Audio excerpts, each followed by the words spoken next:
Bago tayo mag-umpisa sa ating istorya, i-comment mo naman kung taga saan ka at anong oras ka nanonood ngayon.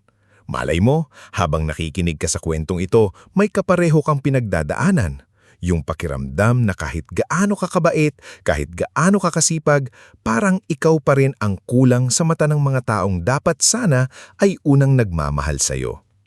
Sa gilid ng Riles sa bayan ng San Rosario, may isang maliit na bahay na yari sa pinagtagpi-tagping kahoy, yero at lumang plywood. Tuwing dadaan ng tren sa madaling araw, nanginginig ang buong dingding na parabang anumang oras ay bibigay na. Doon lumaki si Elian Vardosa, isang batang tahimik, payat at laging may bitbit na bayong ng pandesal bago pa sumikat ang araw. 12 taong gulang pa lang si Elian noon, pero mas maaga pa siyang gumising kesa sa sariling mga magulang. Habang ang ibang bata ay mahimbing pang natutulog, siya ay naglalakad na sa maputik na iskinita, sumisigaw ng, "Pandesal po, mainit pa po." Kahit minsan ay nanginginig na ang boses niya sa gutom. Pagbalik niya sa bahay, madalas ay wala ng almusal na natitira para sa kanya. "Ma, may kanin pa po ba?" Mahinang tanong niya isang umaga habang inilapag ang bayong sa tabi ng pinto. Hindi man lang siyang lingon ng kanyang ina na si Luming, abala ito sa paghahanda ng itlog at sinangag para sa bunsong anak na si Doriven. "Kung gusto mong kumain, magbanat ka pa ng buto. Hindi ka na bata para isubo pa sa'yo lahat." Napatingin si Elian sa plato ni Doriven. 2 itlog ang nandoon, may tuyo pa at mainit na kape. Samantalang siya, ang dala lang niya pauwi ay ilang barya mula sa pagtitinda. "Ma, nagbenta naman po ako ng pandesal. Ito po yung kita." Iniabot niya ang lukot-lukot na pera. Kinuha iyon ni Luming ng walang pasasalamat. "O ayan, kulang pa nga to sa bigas." Singhal nito. "Akala mo ba dahil naglakad-lakad ka lang sa kalsada, bayani ka na?" Sa kabilang sulok, nakaupo si Gregorio, ang ama ni Elian, habang humihitip niyang kape at nakikinig sa radyo. Matigas ang mukha nito, sanay sa utos, sanay sa galit at sanay na laging may sinisisi kapag may problema sa bahay. "Luming," sabi ni Gregorio, "sabihin mo nga sa anak mong yan huwag masyadong paawa. Panganay siya. Dapat siya ang tumutulong dito, hindi yung laging nakatunganga sa eskwelahan." Napayuko si Elian. Gusto sana niyang sabihin na hindi siya nakatunganga sa eskwelahan. Lagi nga siyang nasa honor roll. Laging pinupuri ng kanyang guro. Pero sa bahay nila, ang mataas na marka ay hindi pagkain. Ang pangarap ay hindi pambayad ng utang. Kaya para kina Gregorio at Luming, wala itong halaga. Samantala, si Doriven na 2 taon lamang ang bata sa kanya ay nakasandal sa dingding habang naglalaro ng cellphone na hiniram sa kapitbahay. Malinis ang damit nito, maayos ang buhok at hindi kailanman pinapagagalitan kahit tamad tumulong. "Kuya," pabirong sabi ni Doriven habang numunguya, "baka gusto mo yung tinik ng tuyo, libre lang." Tumawa si Doriven at kasunod nito ang mahinang halakhak ni Gregorio. Hindi sumagot si Elian. Pinulot niya na lang ang lumang bag niya, inilagay ang notebook na may punit na pabalat at naghanda ng pumasok sa paaralan. Paglabas niya, nakita siya ni Aling Benilda Cordero, ang kapitbahay nilang matandang labandera. Nakaupo ito sa bangkito habang nagbabanlaw ng damit sa batya. "Elian," tawag nito, "kumain ka na ba?" Napahinto ang bata. Pilit siyang numiti. "Opo, Aling Benilda." Tinitigan siya ng matanda. Sanay na ito sa ganoong sagot ni Elian. Alam nito na kapag nakikinig ng pilit ang bata, ibig sabihin ay gutom. "Wag mo kong lulukohin, halika rito." Kumuha ito ng pandesal na may palamang margarin mula sa maliit na plato at iniabot sa kanya. "Hindi ko po mababayaran," bulong ni Elian. Hindi lahat ng binibigay kailangang bayaran agad. Minsan tinatanggap lang para may lakas kang lumaban sa araw. Doon unang naramdaman ni Elian na minsan mas pamilya pa ang taong walang kadugo kesa sa mismong kasama mo sa bahay. Sa paaralan, ibang Elian ang nakikita ng mga tao. Tahimik pa rin siya, pero kapag hawak niya ang lapis at papel, tila nabubuhay ang isip niya. Sa mathematics, laging una ang kamay niya. Sa essay writing, malalim ang mga sagot niya. Kapag may group project tungkol sa negosyo, siya ang gumagawa ng plano kung paano kikita kahit maliit ang puhunan.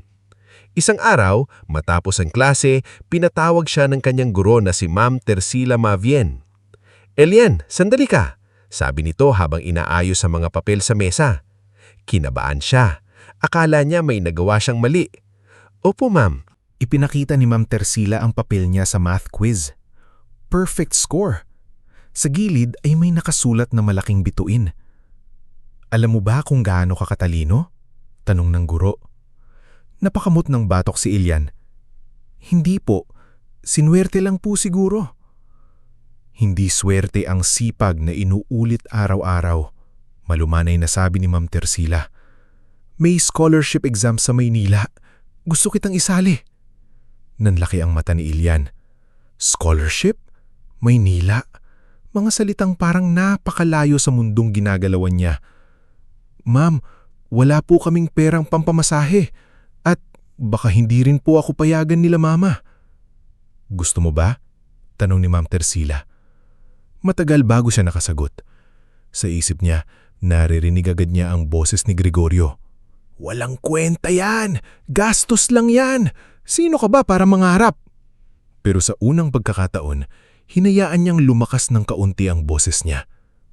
"Opo, ma'am. Gustong-gusto ko po." Ngumiti si Ma'am Tersila. "Kung ganun, gagawa tayo ng paraan." Mula noon, pagkatapos ng klase, hindi agad umuuwi si Elian. Nananatili siya sa classroom para mag-review. Minsan, si Ma'am Tersila ang nagbibigay sa kanya ng lumang reviewer.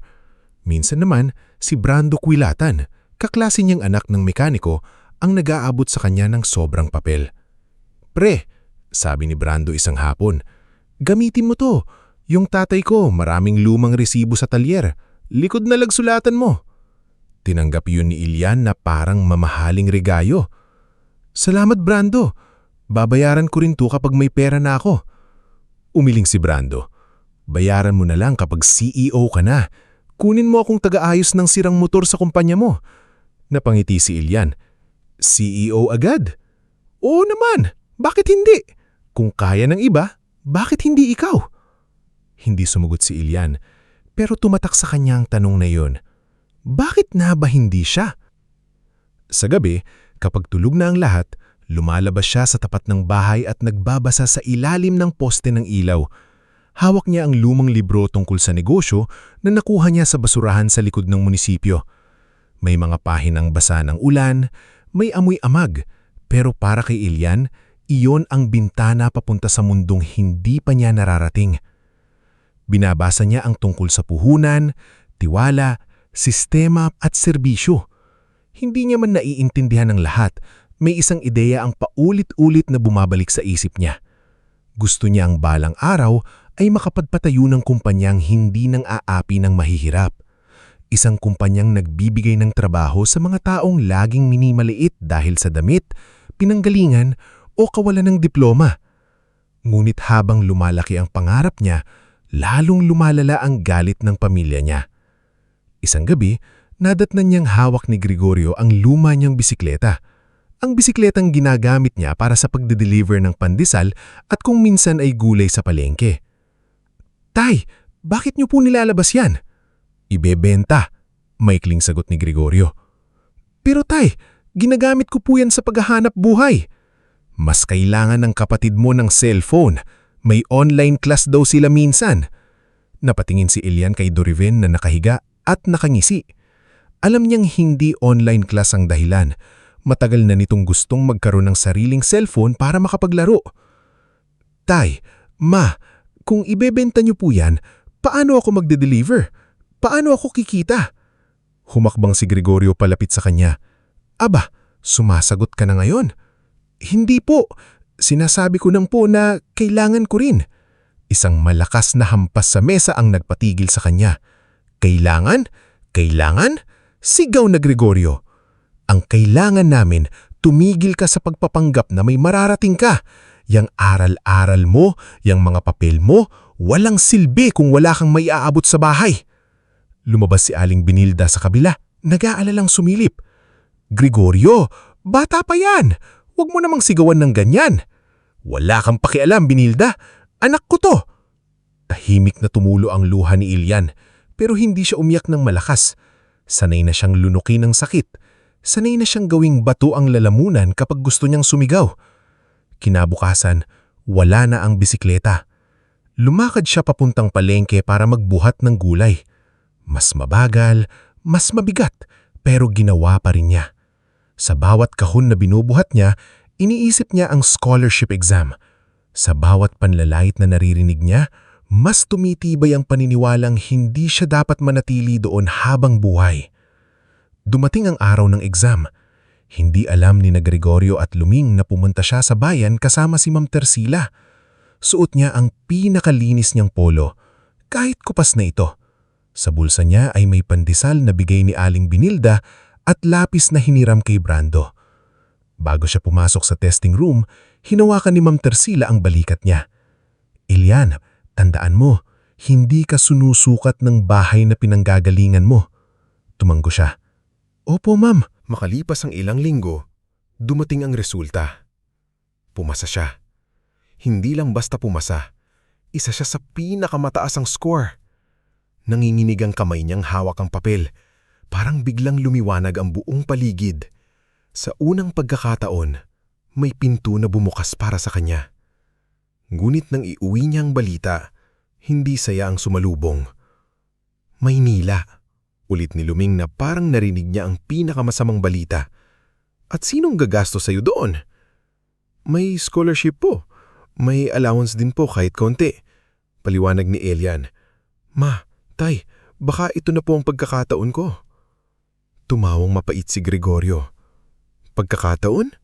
O dahilan para iwan kami? Hindi po. Gusto ko lang pong mag-aral. Kapag nakatapos ako, matutulungan ko rin kayo. Mga pangakong pambata, singhal ni Luming. Kapag nakatapak ka sa Maynila, makakalimutan mo rin kami. Gusto sanang sabihin ni Elian na sila nga ang unang nakalimot sa kanya kahit araw-araw siyang nasa harap nila. Pero pinili niyang manahimik. Noong gabi bago siya umalis, nilagay niya sa maliit na bagang 3 damit, 2 notebook, lumang libro sa negosyo at piraso ng papel kung saan nakasulat ang pangarap niya. Balang araw, gagawa ako ng lugar kung saan walang taong tatawaging walang silbi dahil lang mahirap siya. Sa terminal kinabukasan, wala sina Gregorio at Luming. Wala rin si Doriven. Ang naghatid lang sa kanya ay sina Ma'am Tersila, Aling Binilda at Brando. Iniabot ni Brando sa kanya ang lumang relo na may gasgas ang salamin. Sa'yo na to, sabi nito. Sira ang strap pero umaandar pa. Para maalala mo pre, kahit gaano kabagal, umaandar pa rin ang oras. Napahawak si Elian sa relo. Babalik ako, sabi niya, kapag kaya ko na. Pinahid ni Aling Binilda ang luha niya gamit ang laylayan ng duster.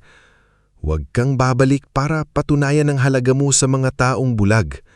Sabi nito, bumalik ka kapag buo ka na. Sumakay si Elian sa bus na may kabug sa dibdib.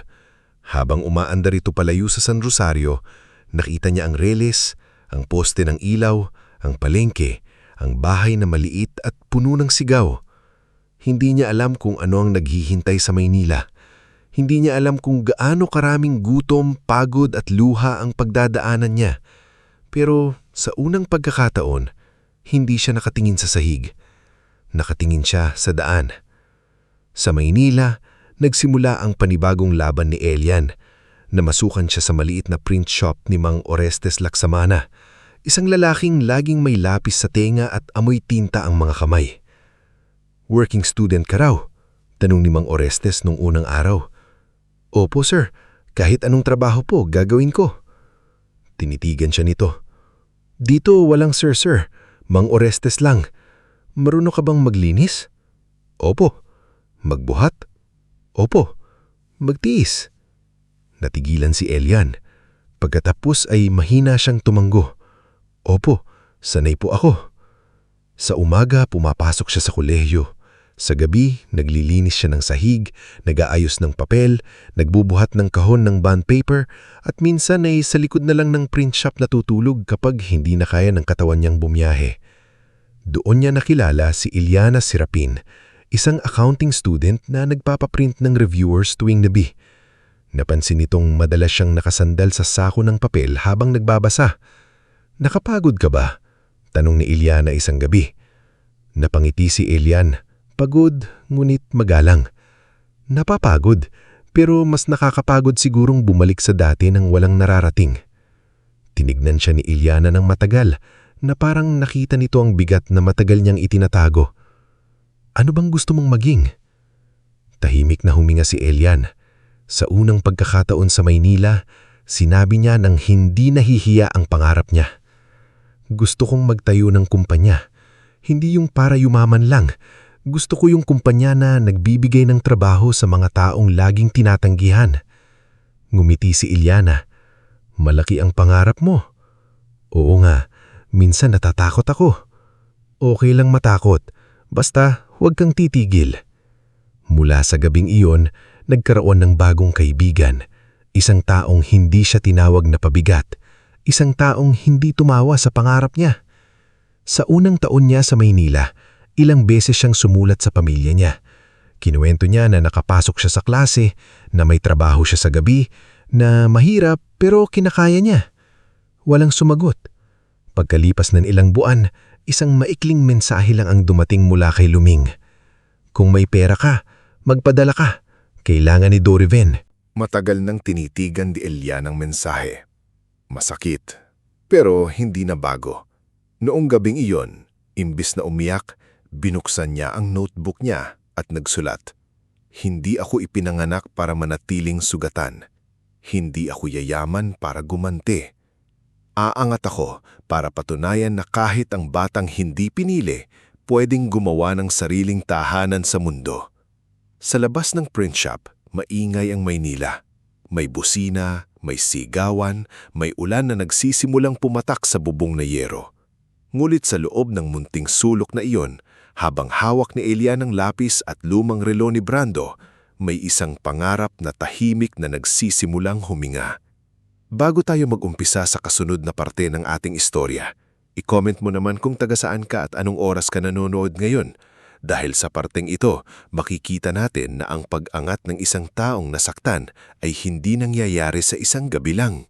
Minsan, bago dumating ang tagumpay, kailangan muna niyang madapa ng paulit-ulit, maggutom ng tahimik at matutong ngumiti kahit wala nang natitira sa kanya, kundi paniniwala sa sarili. Sa likod ng maliit na print shop ni Mang Orestes Laksamana, habang patuloy na pumapatak ang ulan sa bubong na yero, nakaupo si Elian Bardosa sa sahig, hawak ang lumang notebook na halos puno na ng sulat. Nasa tabi niya ang relo ni Brando Kilatan, gasgas ang salamin, medyo maluwag ang strap, pero umaandar pa rin. Para kay Elian, yon ang paalala na kahit mabagal ang buhay, basta hindi tumitigil, may mararating. Unang taon pa lang niya sa Maynila noon, pero pakiramdam niya ay ilang taon na agad ang idinagdag sa bigat ng kanyang katawan. Sa umaga, estudyante siya. Sa hapon, tumatakbo siya sa library para magbasa. Sa gabi, tagalinis siya sa print shop. Kapag madaling araw, minsan ay doon na siya nakakatulog sa pagitan ng sako ng papel at lumang kahon ng tinta. Isang gabi, nadatnan siya ni Mang Orestes na nakayuko sa lamesa, nakatulog habang hawak pa ang lapis. "Elian," mahina ngulit madiing tawag nito.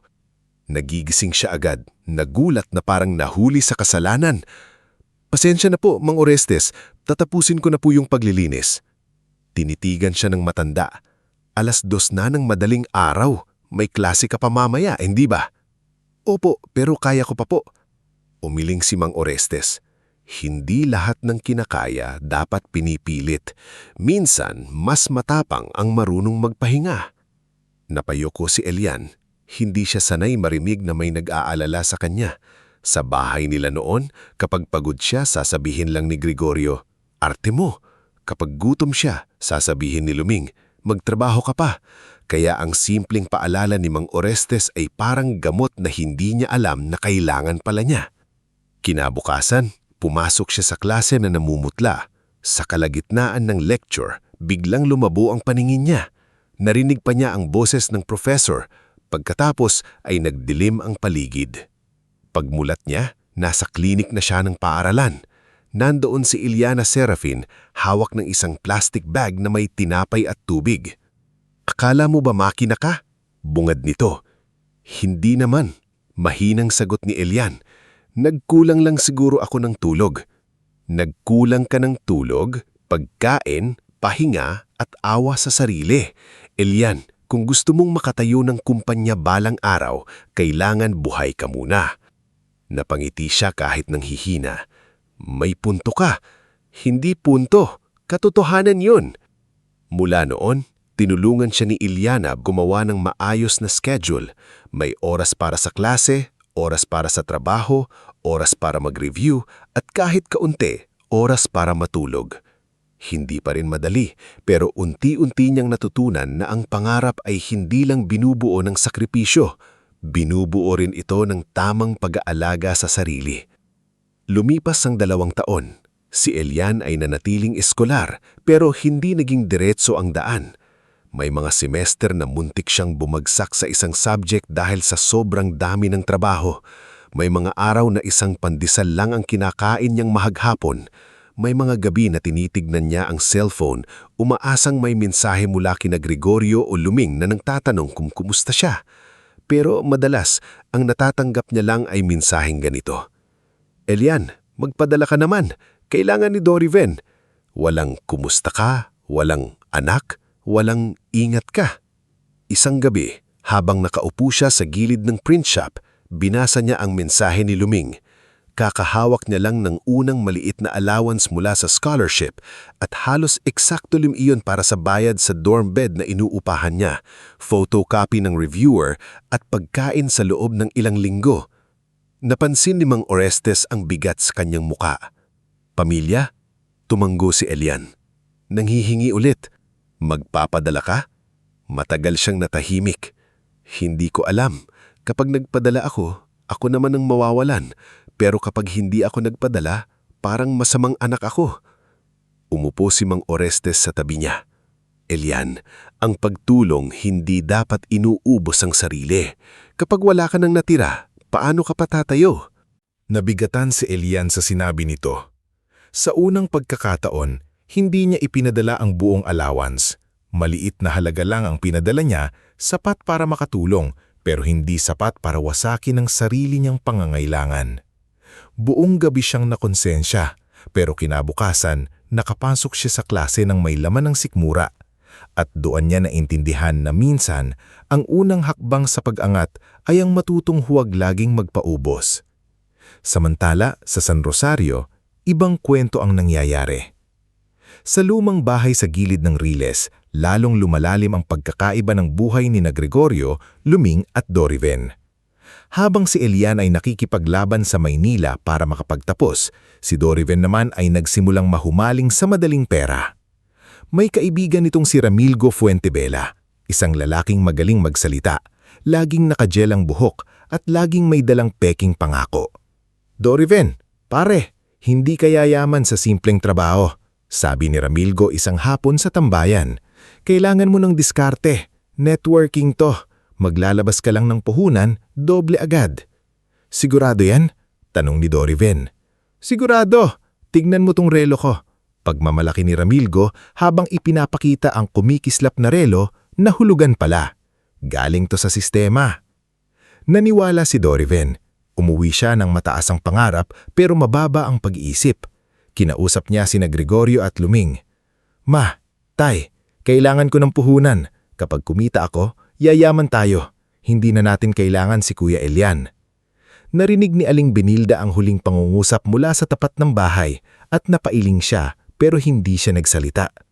Si Luming, na bulag sa kahinaan ng paborito niyang anak, ay agad naniwala. "Magkano ang kailangan mo, anak?" "Nasa 10,000 muna." Nanlaki ang mata ni Gregorio. "Saan tayo kukuha ng 10,000? Ibenta natin yung aparador, yung lumang alahas mo, ma, tsaka pwede nating isanla yung TV." "Kung para sa negosyo ni Doriven, subukan natin," sabi ni Luming. Kung si Elian ang humingi noon ng kahit pamasahe para sa scholarship, galit ang sagot nila. Pero para kay Doriven, handa silang ibenta ang natitirang gamit sa bahay. Lumipas ang mga buwan. Nalugi ang unang sali ni Doriven. Ngulit imbes na tumigil, mas lalo siyang naniwala kay Ramilgo. Nanghiram siya sa mga kapitbahay, nangako ng tubo, at ginamit ang pangalan ni na Gregorio at Luming para makakuha ng tiwala. Kapag may nagtatanong kay Luming tungkol kay Elian, napapailing ito. Wala na yun, nakalimot na sa pamilya. Kung hindi lang kami, wala naman siyang mararating. Isang araw, hindi na nakatiis si Aling Benilda. Luming, hindi mo ba naaalala? Bata pa lang si Elian, siya na ang gumigising para magtinda. Siya ang nagbubuhat ng gulay. Siya ang nagpapasensya sa lahat. Tumaas ang kilay ni Luming. Benilda, anak ko yon. Alam ko ang totoo. Hindi, malungkot na sagot ni Aling Benilda. Minsan, ang magulang ang huling nakakakita kung gaano kabuti ang anak, lalo na kung mali ang pinili nilang paborito. Nagpanting ang tenga ni Luming, pero wala siyang naisagot. Sa Maynila naman, nasa huling taon na sa kolehiyo si Elian. Sa isang business seminar, kailangan nilang magpresenta ng proposal. Ang karamihan sa kaklase niya ay tungkol sa cafe, online shop at clothing brand ang ideya. Si Elian, iba ang dala. Tumayo siya sa harap ng klase. Payat pa rin, simple ang polo, pero malinaw ang boses. Ang proposal ko po ay tungkol sa murang logistics service para sa maliliit na tindero, karinderya at sari-sari store. Marami po sa kanila ang nalulugi, hindi dahil mahina ang produkto, kundi dahil mahal ang delivery, magulo ang supply, at walang maayos na sistema. May ilang kaklaseng hindi interesado, ngunit sa pinakadulo ng silid, may isang matandang lalaking tahimik na nakikinig. Siya ay si Dr. Lazaro Kindel, isang retired businessman na inimbitahan bilang guest evaluator. Matapos ang presentation, nilapitan niya si Elian. Ikaw ba ang gumawa nito? Tanong ni Dr. Kindel. Opo sir. Hindi ito perpekto. Sabi ng matanda. Maraming butas, kulang sa risk analysis, mahina ang capital structure. Napayuko si Elian. Opo sir, pag-aaralan ko pa po. Pero, dagdag ni Dr. Kindel, may puso. At bihira ang business plan na may puso. Mula noon, naging mentor ni Elian si Dr. Kindel. Tuwing Sabado, nagkikita sila sa maliit na karinderya malapit sa universidad. Pinupunit ng matanda ang plano ni Elian, hindi para sirain siya, kundi para patatagin siya. Elian, huwag kang mahihiya sa pinanggagalingan mo, sabi ni Dr. Kindel minsan, pero huwag mo ring gawing dahilan ang sugat para hindi matutong lumaban sa totoong mundo. Mabait ka, pero kailangan mo ring maging matalino. Pagkatapos magtapos, hindi biglang naging matagumpay si Elian. Akala ng iba, kapag nakatapos ka, madali na. Pero para sa kanya, yun pa lang ang simula ng mas malaking laban. Kasama si Eliana, na noon ay nagsisimula na ring magtrabaho sa accounting firm, gumawa siya ng maliit na negosyo. Delivery service para sa maliliit na tindero. Tinawag niya itong Maravion Works, hango sa salitang marangal. At vision. Dahil pangarap niyang gawing marangal ang bawat trabahong madalas maliitin. Wala silang opisina. Ang unang headquarters nila ay ang bakanteng likod ng print shop ni Mang Orestes. Ang unang lamesa nila ay lumang plywood na pinatong sa 2 kahon ng papel. Ang unang whiteboard nila ay piraso ng yero na pininturahan ng puti. Dumating si Brando mula San Rosario, mas matipuno na. May grasa pa rin minsan sa kuko dahil galing sa talyer. CEO ka na ba? Biro ni Brando pagkakita kay Elian. Nakatawa si Elian. CEO ng 3 sirang motor at isang lumang lamesa. Pwede na, sabi ni Brando. Sabi ko sa'yo kunin mo akong taga-ayos ng motor. Si Brando ang naging unang operations head. Si Iliana ang tumulong sa pera, resibo at pag-iwas sa maling gastos. Nakilala rin nila si Nadira Felom, isang single mother na may anak na may hika. Tinanggihan siya ng maraming kumpanya dahil hindi siya nakapagtakos ng kolehiyo, pero mahusay siyang makipag-usap sa tao. Bakit niyo ako tatanggapin? Tanong ni Nadira sa interview. Wala naman akong diploma. Tumingin si Elian sa kanya. May anak kang binubuhay, marunong kang makipag-usap at nakita ko sa mata mo na seryoso ka. hindi diploma lang ang sukatan ng kakayahan. Napaluha si Nadira noon. Hindi niyo alam kung gaano ko katagal hinintay marinig yan. Gulit kahit may puso ang Moravian Works, hindi naging madali ang takbo nito. Nasiraan sila ng motor sa gitna ng delivery. May kliyenteng hindi nagbayad. May tindero na nagalit dahil late ang supplies. Minsan, 3 lang ang orders sa isang araw, pero 10 ang bayarin. Isang gabi, hawak ni Iliana ang ledger. Seryoso ang mukha. Elian, kung hindi tayo makakahanap ng dagdag puhunan, baka 2 buwan na lang tayo. Tahimik si Brando sa gilid. Si Nadira naman ay nakayuko, nakakabahan. Tumingin si Elian sa paligid. Sa lumang lamesa, sa sirang electric fan, sa mga resibong nakakalat. Hindi ito ang pangarap na makintab at maganda sa isip niya. Ito ang totoong negosyo. Magulo, nakakapagod at puno ng takot. Hindi tayo magsasara, sabi niya, kahit kabado rin siya. Pero magbabago tayo ng sistema. Inisa-isa nila ang pagkakamali. Gumawa sila ng mas malinaw na delivery route. Naglagay sila ng bayad bago serbisyo para sa bagong kliyente. Inayos ni Brando ang maintenance schedule ng motor. Si Iliana ang tumawag isa-isa sa mga dating kliyente para humingi ng feedback. Si Iliana ang nagbawas ng gastos na hindi kailangan. Unti-unti, gumalaw ang negosyo. May isang karinderyang natuwa dahil hindi na silang nauubusan ng gulay sa tanghali. May 3 sari-sari store na nag-subscribe sa weekly delivery. May maliit na bakery na kumuha sa kanila para sa regular supplies. Sa unang pagkakataon, nakapagpasweldo si Elian ng hindi nangungutang. Noong gabing iyon, bumili siya ng simpleng pansit at tinapay. Kumain silang 4 sa loob ng bodega. Hindi pa tayo mayaman, sabi ni Brando habang sumusubok. Pero buhay pa tayo, dagdag ni Nadira. Gumiti si Iliana. At may resibo na tayong maayos. Napatawa silang lahat. Ngunit habang nagsisimula silang umangat, may panibagong panganib na paparating.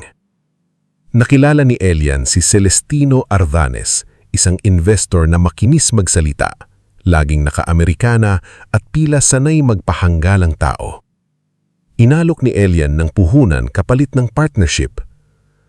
Malayo ang mararating mo, Elian, pero kailangan mo ng taong may koneksyon. Ako yun. Naging ingat si Iliana. Elian, bulong niya matapos ang meeting. Parang may mali sa kontrata. Pero noong panahong iyon, desperado si Elian palawakin ang Moravian. Gusto niyang makapagbigay pa ng mas maraming trabaho. Gusto niyang mapatunayan na kaya ng isang kumpanyang nagsimula sa bodega ang makipagsabayan sa malalaki. Pinag-aralan nila ang kontrata, ngulit may ilang linyang hindi nila lubos na naiintindihan. Doon pumasok ang pagkakamali. Makalipas ang ilang buwan, natuklasan nilang kinokopya ni Celestino ang sistema nila.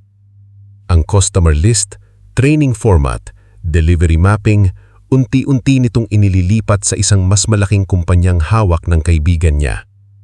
Muntik pang mapasama ang Moravian sa legal complaint dahil ginamit ni Celestino ang pangalan nila sa maling transaksyon. Parang gumuho ang mundo ni Elian. Sa maliit na opisina, nakatayo si Elian sa harap ng mga papel na parang hindi makahinga. Kasalanan ko, sabi niya. Nagtiwala ako. Hindi kasalanan ng magtiwala, sabi ni Iliana, pero nanginginig din ng boses. Pero kailangan nating lumaban ng tama. Dinala sila ni Dr. Quindel kay Attorney Melkira Sondiego, isang abogadang dating eskolar din, matalas ang mata at hindi nagpapadala sa drama. Pagkatapos basahin ng mga dokumento, sinabi ni Attorney Melkira, "May laban kayo. Pero kailangan nyo ng ebidensya, tiyaga at lakas ng loob. Hindi sapat ang mabait. Sa mundo ng negosyo, kapag hindi mo pinoprotektahan ng pinaghirapan mo, may aagaw." Doon mas lalong tumapang si Elian. Hindi siya nagwala. Hindi siya gumanti sa maruming paraan. Inipon niya ang ebidensya, hinarap ang kliyente, inayos ang legal papers at sa tulong ni na Iliana, Brando, Nadira, Dr. Quindel at Attorney Milkira, nailigtas nila ang Moravian Works. Hindi sila yumaman agad pagkatapos niyon, pero mas naging matatag sila. Lumipas pa ang ilang taon. Mula sa delivery service, pumasok ang Moravian Works sa building maintenance, janitorial training, staff deployment at corporate services. Lumaki ang opisina, dumami ang empleyado. Nagkaroon sila ng programa para sa mga walang diploma ngunit handang matuto. At sa bawat orientation, iisa ang laging sinasabi ni Elian. Sa kumpanyang ito, walang mababang trabaho. Ang mababa lang ay ang pagtingin ng taong hindi marunong respeto. Maraming empleyado ang napapaluha sa linyang yon. Hindi nila alam nanggaling yon sa pinakamasakit na bahagi ng buhay ni Elian. Sa kabila ng tagumpay, hindi nagbago ang pananamit niya. Simple pa rin ang polo, hawak pa rin niya minsan ang lumang relo ni Brando at sa drawer ng kanyang opisina, nakatago pa rin ang lumang notebook kung saan niya isinulat ang pangarap noong natutulog siya sa likod ng print shop. Isang hapon, habang nakatanaw siya sa bintana ng bagong opisina ng Moravian Works, pumasok si Iliana dala ang report. Elian, sabi niya, approved na ang expansion sa San Rosario. Natigilan siya. San Rosario, ang bayang iniwan niya, ang bayang puno ng riles, poste ng ilaw, gutom at sigaw. Ang bayang kinaroroonan pa rin ni na Gregorio, Luming at Doriven. Kaya mo ba? Tanong ni Iliana, alam ang bigat ng pangalang iyon sa puso niya. Matagal na tumingin si Elian sa labas. Sa baba, may mga janitor na naglilinis ng lobby, may guard na bumabati sa empleyado, may messenger na may bitbit na dokumento. Lahat sila bahagi ng mundong pinangarap niya noong wala pa siyang kahit sariling higaan. Kaya ko, tahimik niyang sagot. Hindi ako babalik doon para magyabang. Babalik ako dahil may mga taong katulad ko noon na naghihintay lang ng pagkakataon. Ngunit habang sinasabi niya iyon, may bahagi ng puso niyang hindi pa rin lubos na hilom dahil kahit gaano kataas ang narating niya, may isang batang Elian pa rin sa loob niya na naghihintay marinig mula sa sariing magulang ang mga salitang hindi kailanman dumating. Anak, proud kami sa iyo. Bago tayo magumpisa sa kasunod na parte ng ating istorya, i-comment mo naman kung taga saan ka at anong oras ka nanonood ngayon. Dahil sa parteng ito, makikita natin na kahit gaano kataas ang narating ng isang tao, may mga sugat pa rin na hindi basta-basta nawawala, lalo na kung ang sugat na yon ay galing mismo sa pamilyang minsan niyang pinangarap na mahalin siya ng buo. Matagal na nakatayo si Elian Vardosa sa harap ng salamin sa loob ng kanyang opisina sa Moravian Works. Nasa ibabaw ng mesa ang folder para sa expansion project sa San Rosario, ang bayang matagal niyang iniwasang balikan. Sa labas ng glass wall, abala ang kanyang mga empleyado. May nag-aayos ng deployment schedules, may tumatawag sa corporate clients, may nag-o-orient ng bagong trainees para sa janitorial at maintenance program ng kumpanya. Ngunit sa loob ng opisina, tahimik si Elian. Hawak niya ang lumang relo ni Brando Kilatan, ang relong ibinigay sa kanya noong araw na umalis siya sa San Rosario. Umaandar pa rin ito, kahit ilang beses nang inayos ang strap. Para sa kanya, hindi ito simpleng relo. Alaala ito ng batang minsang umalis na walang kasiguraduhan, ngunit may baong pangarap. Pumasok si Iliana dala ang ilang papeles. Nakaayos ang buhok nito, profesional ang tindig, ngunit nanatili pa rin ang malasakit sa boses. Ang malasakit na matagal nang naging sandalan ni Elian mula noong pareho pa silang naghahabol ng pangarap sa gilid ng print shop ni Mang Orestes. Elian, sabi niya, approved na ang documents para sa San Rosario branch. Pwede nang simulan ang renovation ng training center next month. Tumanggo si Elian, ngunit hindi agad sinulita. Napansin niyo ni Iliana. Elian, mahinang tanong niya, ang iniisip mo ba ay yung branch o yung pamilya mo? Napabuntong hininga si Elian. Lumapit siya sa bintana at tumingin sa syudad. Nabalitaan ko kay Aling Binilda, humihina na raw si Tatay Gregorio. Si Nanay Luming naman, hirap na sa gastusin. At si Doriven, mukhang lalo pang nabaon sa problema. Balak mo silang puntahan? Matagal bago siya sumagot. Hindi ko alam kung dapat. Tahimik si Iliana. Hindi niya minadali ang sagot. Alam niyang may mga desisyong hindi kayang diktahan ng kahit gaano katalinong payo. Hindi mo kailangang bumalik bilang anak na naghahabol pa rin ng pagmamahal. Pwede kang bumalik bilang taong payapa na sa sarili niya. Nangiti ng bahagya si Elian, ngulit halata sa mata niya na may bigat pa rin. Akala ko noon, Sabi niya, kapag naging matagumpay ako, mawawala na yung sakit. Pero may mga gabi pa rin na naaalala ko yung mesa namin. Si Doriven may pagkain, ako wala. Si tatay nakatingin sa akin na parang mali ang lahat ng ginagawa ko. Si nanay, ni minsan hindi niya ako tinanong kung pagod ba ako. Lumapit si Iliana at inilapag ang folder sa mesa. Hindi ibig sabihin na nasasaktan ka pa, mahina ka, sabi niya. Ibig sabihin lang, naging totoo yung pinagdaanan mo. Kinabukasan, hindi nagpasundo si Ilian sa driver. Hindi siya nagsuot ng mamahaling damit. Simple lang ang polo niya, maong na pantalon at lumang sapatos na matagal na niyang ginagamit kapag ayaw niyang mapansin. Nagdala siya ng ilang gamot na inirekomenda ng doktor para sa rayuma at ubo ni Gregorio, ilang grocery at isang sobre na may dokumento tungkol sa maayos na tirahan para sa mga matatandang walang regular na kita. Hindi niya dala ang pangalan niyang CEO, hindi niya dala ang titulong founder. Ang dala niya lang ay ang pag-asang baka sa pagkakataong iyon, kahit kaunti, magbukas ang pinto. Hindi bilang bisita, kundi bilang anak. Pagdating niya sa San Rosario, parang bumagal ang paligid. Naroon pa rin ang lumang riles. Naroon pa rin ang maliit na palengke kung saan dati siyang nagbubuhat ng gulay. Naroon pa rin ang poste ng ilaw kung saan siya nagbabasa ng lumang libro habang kinakagat ng lamok ang kanyang paa.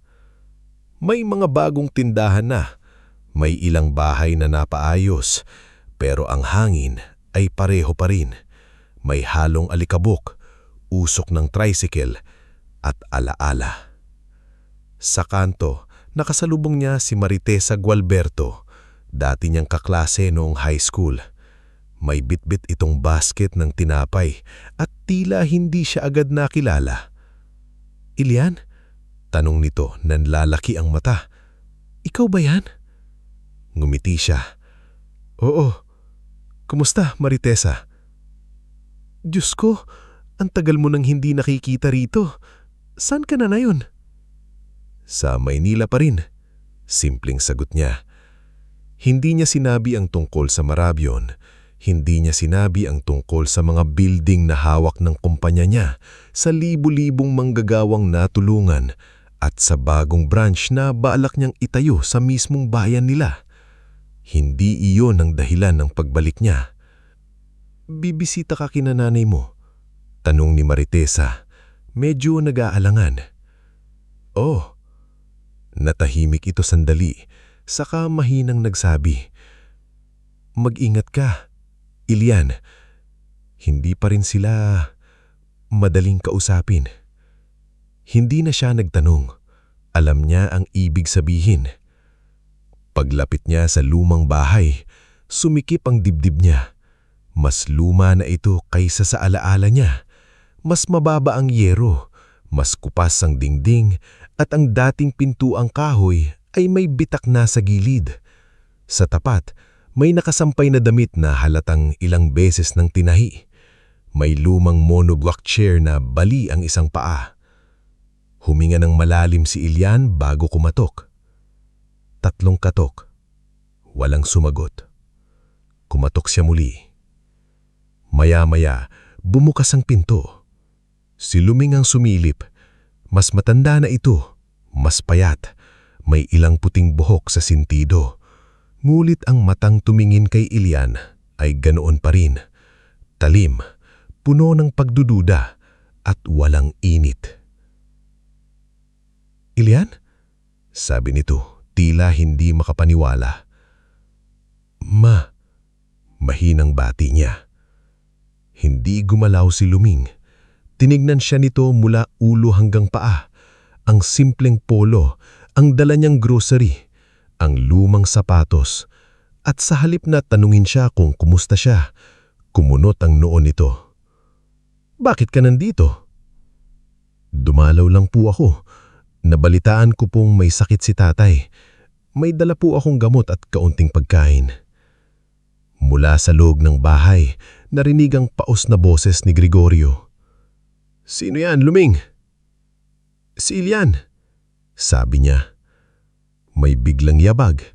Lumabas si Gregorio na nakasando, may tuwalya sa balikat at halatang hirap sa paglalakad.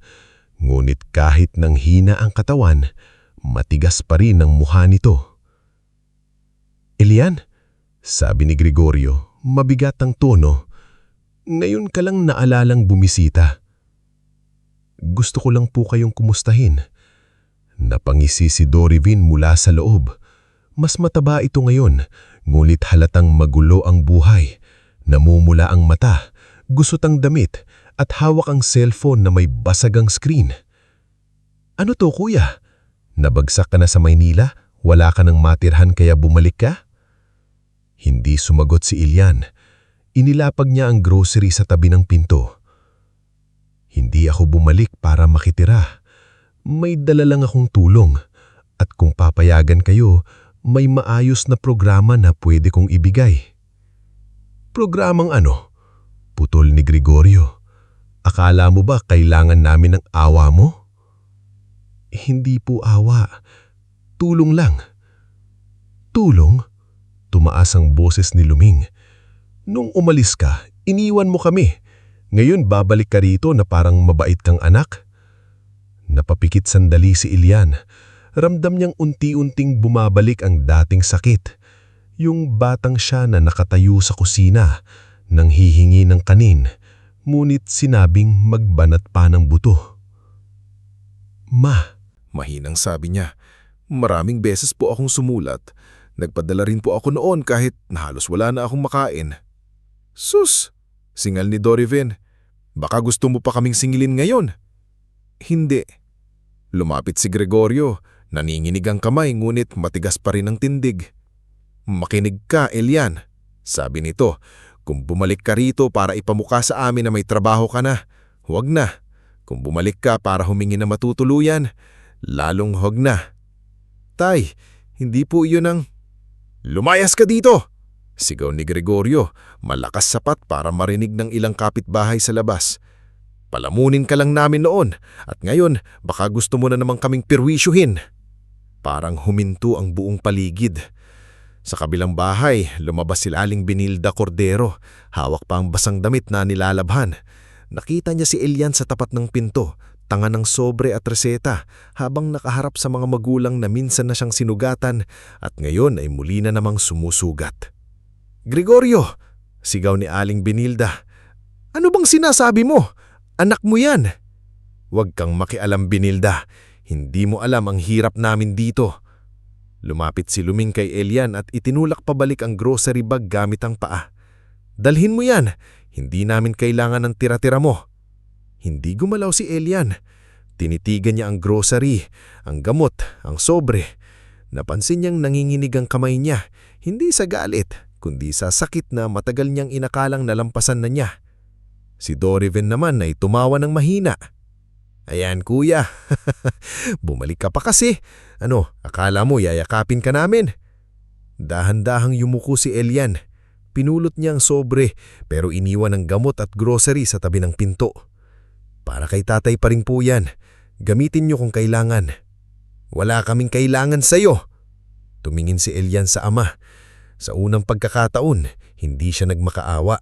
Hindi siya nagpaliwanag ng mahaba. Hindi niya sinabi na siya na ang CEO ng Moravian Works. Hindi niya sinabi na kaya niyang bilhin ng buong lupang kinatitirikan ng bahay nila kung gugustuhin niya. Hindi niya sinabi na ang batang tinawag nilang palamunin ay nagpapasweldo na ngayon sa libo-libong manggagawa. Dahil sa sandaling iyon, naintindihan niya na hindi lahat ng katotohanan ay kailangang isigaw para lang paniwalaan. Dumalaw ako dahil anak niyo ako. Mahinang-mahina ngunit malinaw. Pero aalis ako dahil tao rin ako. Tumalikod siya. Hindi siya tumakbo. Hindi siya umiyak sa harap nila. Hindi siya nagdabog. Naglakad siya palabas ng bakuran, bit-bit ang bigat na matagal niyang sinubukang gawing lakas. Pagdating niya sa kanto, doon siya inabutan ni Aling Benilda. Hingal ito, naningilid ang luha. "Elian!" Tawag ng matanda. Huminto siya. Lumapit si Aling Benilda at hinawakan ng braso niya. "Anak, patawarin mo sila kung kaya mo, pero wag mong hayaang durugin ka ulit." Doon bumigay ang mukha ni Elian. Hindi siya humagulgol, pero tumulo ang luha niya habang nakatingin sa lumang reels. "Akala ko po, Aling Benilda, kapag bumalik ako ng maayos ang buhay, baka kahit minsan makita nila ako." "Nakita ka nila, pero may mga taong kahit nakadilat ang mata, bulag pa rin kapag puno ng pride ang puso. Masama ba akong anak kung hindi na ako bumalik doon?" Mahigpit na hinawakan ni Aling Benilda ang kamay niya. "Hindi. Minsan, ang pagpapatawad ay hindi pagbabalik sa bahay na paulit-ulit kang sinusunog. Minsan, ang pagpapatawad ay ang pag-alis ng hindi gumaganti."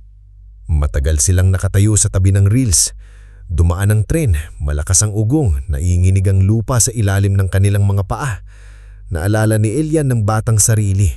Yung batang nakaupo sa ilalim ng poste, may hawak na lumang libro, nangangarap ng isang araw na may lugar siyang pag-aari, isang lugar na hindi siya itataboy. Pagkatinig gabi, hindi na siya bumalik sa bahay ni na Gregorio. Sa halip ay umupo siya sa isang lumang karinderya malapit sa terminal. Umorder siya ng kape, ngunit halos hindi niya ito ininom. Ilang minuto niyang tinitigan ng cellphone bago tinawagan si Iliana. "Elian?" Sagot nito. "Kumusta?" Tahimik siya sandali. Tinaboy nila ako. Sa kabilang linya walang agad na sagot. Pagkatapos mahinang sinabi ni Iliana, "Nasaktan ka?" "Oo, pero hindi na tulad noon. Noon kapag tinataboy nila ako, pakiramdam ko wala akong halaga. Ngayon, masakit pa rin, pero alam kong hindi na sila ang sukat ko." "Uuwi ka na ba sa Maynila?" Tumingin si Elian sa labas. May ilang batang naglalako ng mani sa terminal. May matandang lalaking nagbubuhat ng karton. May babaeng may kasamang anak na nagtatanong kung may hiring ba sa bagong itatayong branch. Doon niya nakita ang dahilan ng pagbabalik niya. "Hindi," sabi niya. "Tuloy ang San Rosario branch." "Sigurado ka?"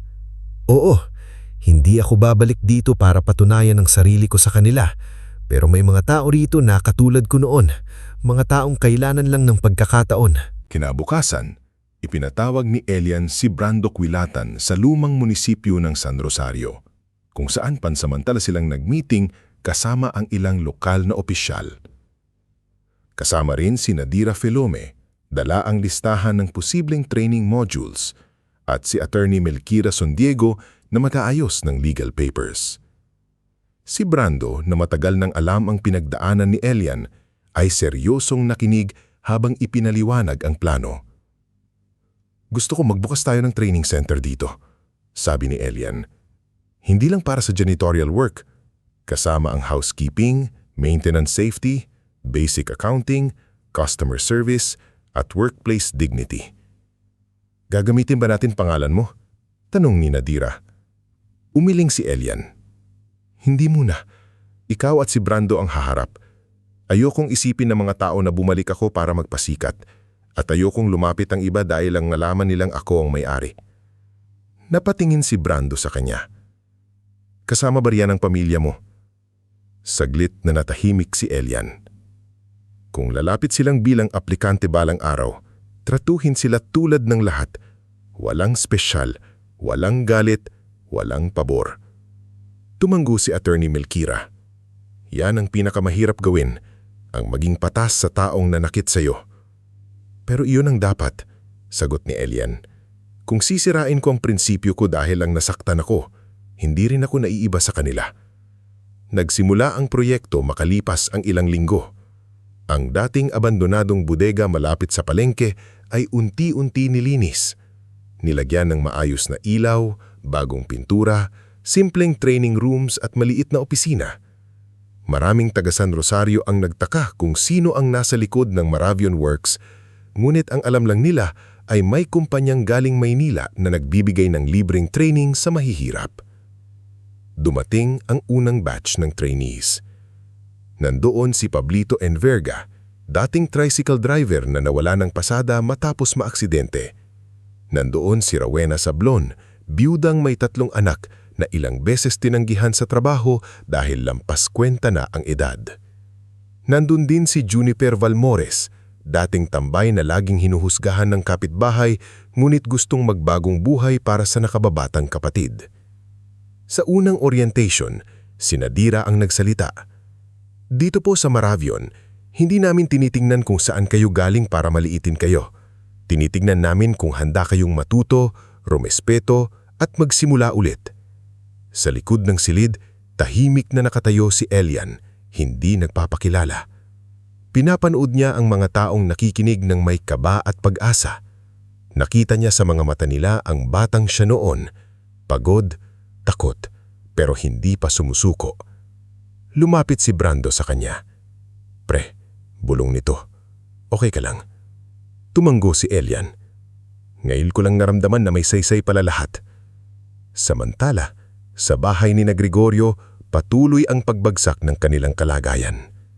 Hindi naging maayos ang networking scheme ni Doriven. Hinahanap na siya ng mga taong nangutang at naniwalang lalaki ang pera nila. Si Ramilgo Fuentebela, na nangako ng yaman, ay biglang naglaho. Isang gabi, may kumatok ng malakas sa bahay nila. Si Corvito Dacuyan, isang lending collector na kilala sa bayan dahil sa pananakot, ang nakatayo sa labas. Leming, malamig nitong sabi. 3 buwan na kayong hindi nagbabayad. Nakikiusap ako, Corvito. Bigyan mo pa kami ng panahon. Panahon? Tawa ito. Hindi panahon ng ipinambabayad siya utang. Si Gregorio, na hirap nang tumayo dahil sa tuhod at paulit-ulit na ubo, ay lumabas na nanginginig. Huwag mong takutin ang asawa ko. Tinignan siya ni Corvito mula ulo hanggang paa.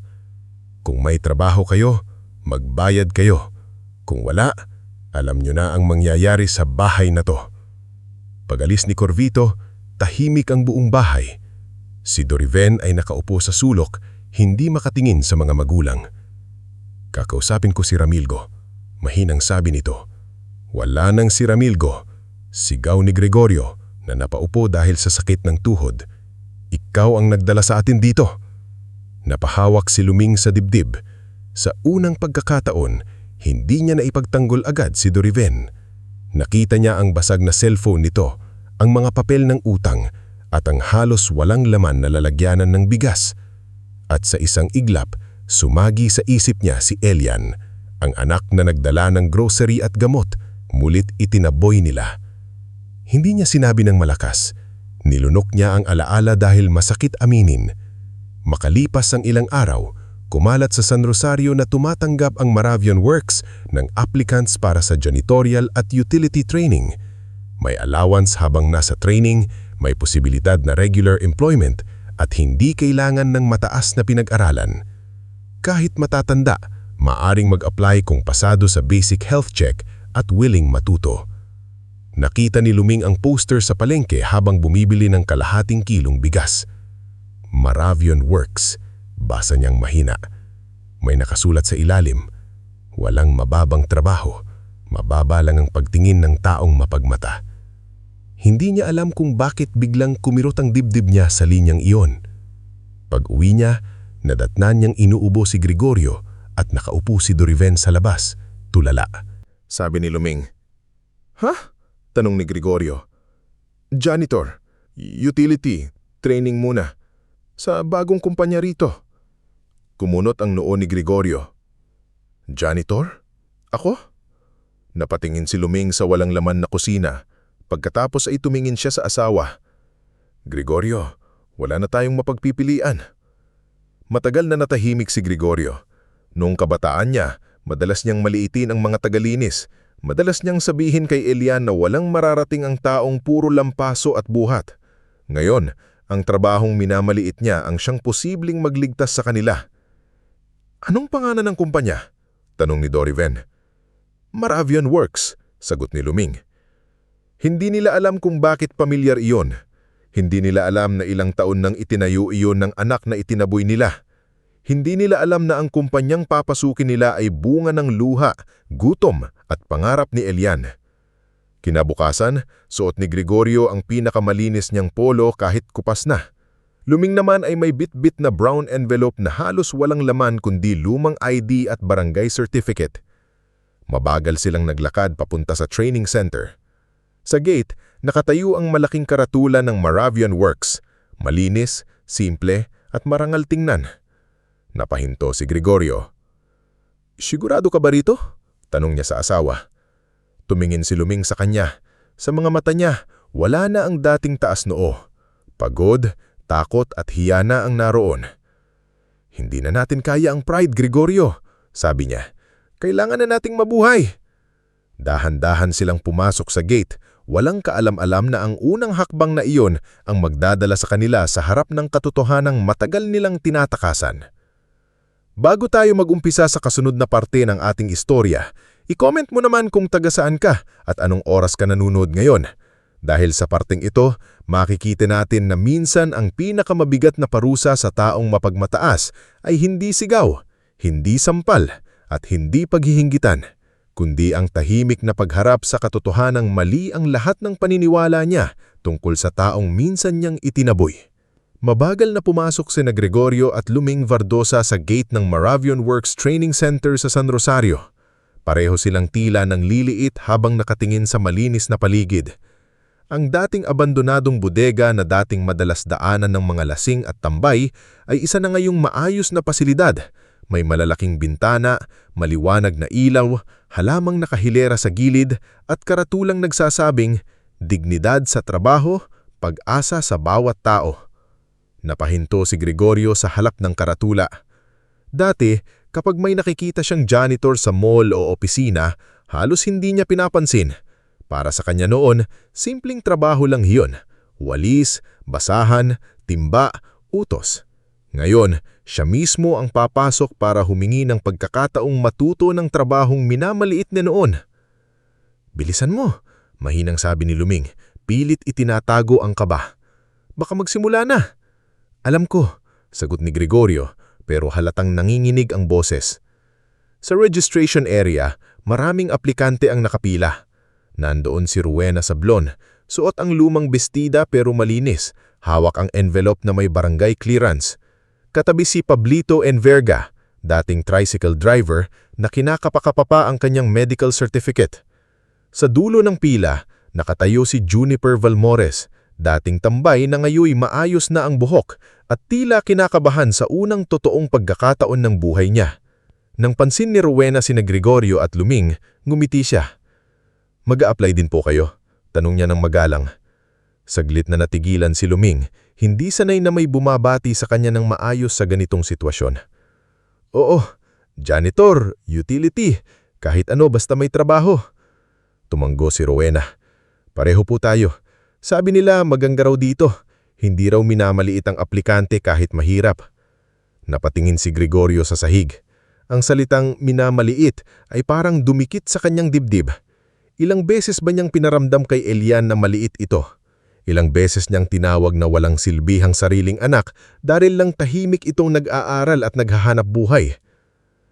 "Next po," tawag ng staff sa registration desk. Lumapit sina Gregorio at Luming. Isang batang babae ang nakaupo roon, si Yazadora Naven, trainee coordinator. Magalang ang siti niya. "Magandang umaga po. Pangalan po?" "Gregorio Vardosa," sagot niya. "Luming Vardosa," dagdag ng kanyang asawa. Isinulat ni Yazadora ang pangalan nila. "May dala po ba kayong ID at barangay certificate?" Inihawat ni Luming ang brown envelope. Naninginig ang kamay niya. Mahirap sa hiya, mahirap sa gutom, o mahirap sa takot na baka hindi sila tanggapin. Tinanggap iyon ni Yazadora ng walang hunghusga. "Salamat po. Mamaya po ay may short orientation muna, tapos basic interview. Dito po sa Maravion, lahat po dumadaan sa training, Kahit may experience na, kailangan pa rin pong matutunan ang safety, workplace conduct at proper cleaning procedure. Napakunot ang noo ni Gregorio. May training pala sa paglilinis. Narinig iyon ni Juniper sa likod at marahang sinabi, "Meron po tatay, mahirap kaya? May tamang chemicals, tamang gamit, tamang paraan para hindi madisgrasya." Napahiya si Gregorio.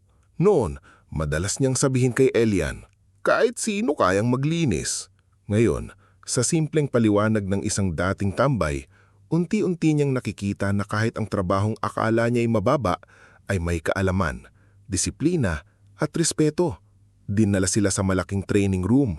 Sa harap ay may projector, whiteboard at mesa na may nakalagay na mop, gloves, cleaning solution, wet floor sign at iba't ibang gamit sa maintenance.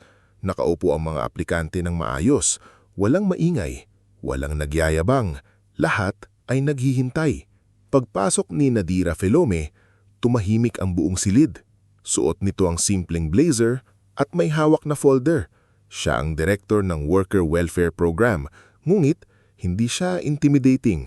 Sa kanyang mga mata, naroon ang init ng taong minsan ding tinanggihan ng maraming kumpanya. "Magandang umaga po sa inyong lahat," bati ni Nadira. "Ako si Nadira Felome. Bago tayo magsimula, gusto kong malaman ninyo na ang pagpasok ninyo rito ay hindi kahihiyan. Ang paghahanap ng trabaho ay hindi kahihiyan. Ang pagsisimula ulit ay hindi kahihiyan." Maraming napayuko sa silid. Si Rowena ay nagpahid ng luha. Si Pablito ay napalunok. Si Luming naman ay tahimik na napatingin sa kanyang mga kamay. Nagpatuloy si Nadira, "Dito sa Maravion Works, hindi namin tinatanong kung bakit kayo nadapa para kutsain kayo. Tinatanong namin kung handa kayong tumayo at matuto." Pakiramdam ni Luming, may tumama sa kanyang dibdib. Naalala niya si Elia noong bata pa ito, madalas umuuwi na basa ng pawis, may hawak na ilang barya at nagtatanong kung may kanin pa.